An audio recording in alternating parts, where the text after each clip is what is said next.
Hi, my name's Paul Bassett. I'm the chairman of Nairn Shed. So the men's shed movement began in Australia and quickly spread all over the world. Now there are lots of national associations and things, and the primary reason for being for the men's shed is the health and well-being of men. Right. So it's about stopping isolation and loneliness, depression, suicide, that kind of stuff. Really, everything really is just about the human interaction. A lot of the guys just come in for coffee and a chat and a sit in the warm.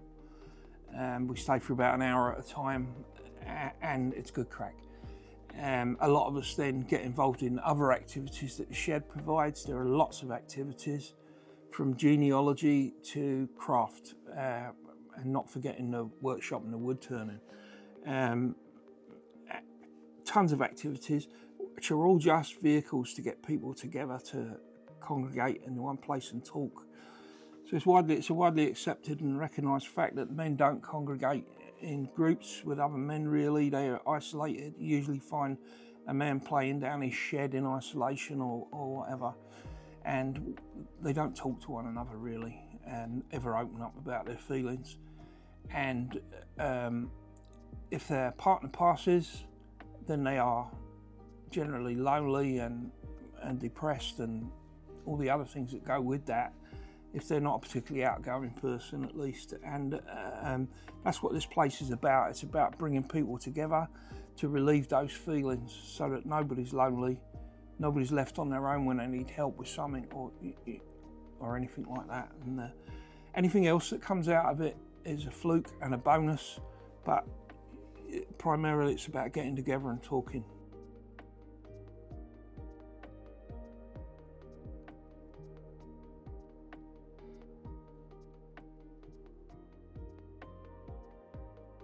At the end of lockdown, I went across the road to speak to my neighbour Alan about his leaves. He was sweeping up all his leaves, and I thought it'd be good for my mulch to put on my beds for the winter. So we got chatting and he said I should come along to the men's shed.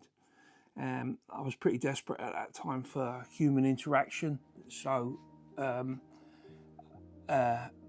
got here and the place is absolutely fabulous. I came in the door and got a warm welcome, and I've been here, I've been a fixture ever since really, and progressively they give me more and more work to do, and yeah, it's just fantastic.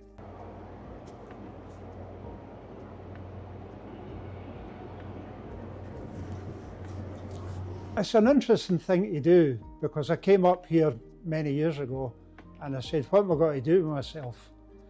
I was always working in the car trade all my life, and it's been a handy thing for the men's shed because I can pass my skills on to some men. But the men in here are mainly retirees, and they're always looking for something to do. But the main thing for men is coming in and talking.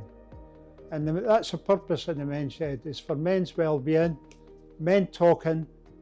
And it's been a hard thing for some men. Some men have lost their partners, didn't know what to do with themselves. There's one guy in particular, his wife died on the Monday, and she told him to join the men's shed, and he joined the men's shed the next day.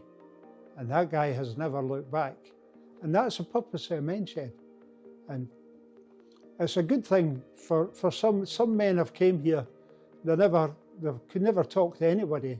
There's a couple of guys who can't stop talking now, and that's the purpose of the shed. At first we came in here, there were only 7 or 8 of us, and now we've got a membership of about 70 people, and there's some ladies there as well. They have their own craft group and do their own thing, but it's the purpose of people's well-being, coming in, having a chat, having a coffee, passing the time of day away. They do different things, and that's what the shed's all about.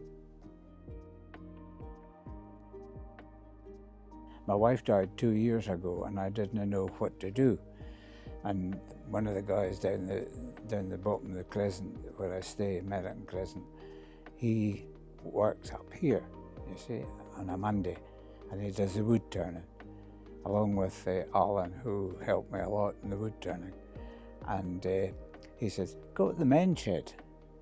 And I says, what's that? I'd never heard of the men's shed at that time. And I says, what's that? He says, oh, it's a group of guys that get together and just have blether and a cup of coffee and, you know. And I said, oh, I'll give it a try. So I did give it a try, and I've been here ever since. And it's saved me, to be honest, because I just hadn't a clue what I was going to do, you know.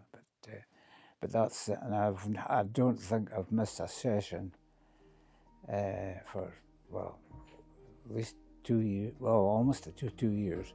I've missed 2 sessions, you know, from here. So it's really it's a godsend for me, because I didn't even know the men's shed existed, and now it is. It's been great. I am Dorothy Marshall. I'm a member of the Men's Shed Club, and I started the craft group here and in the Jeff Baker room. My craft club that I used to go to closed down, and I always wanted to start another one. Now we've got 12 people members, and you become members of the Men's Shed, and you bring along your crafts, and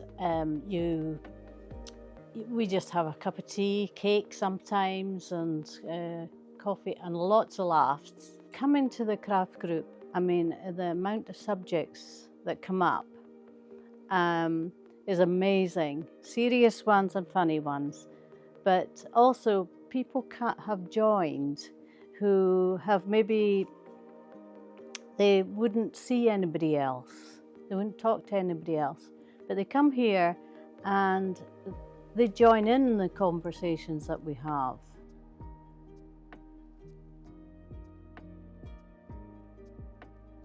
In the men's shed, we're looking for bigger, to be quite honest, the premises are too small in the workshop.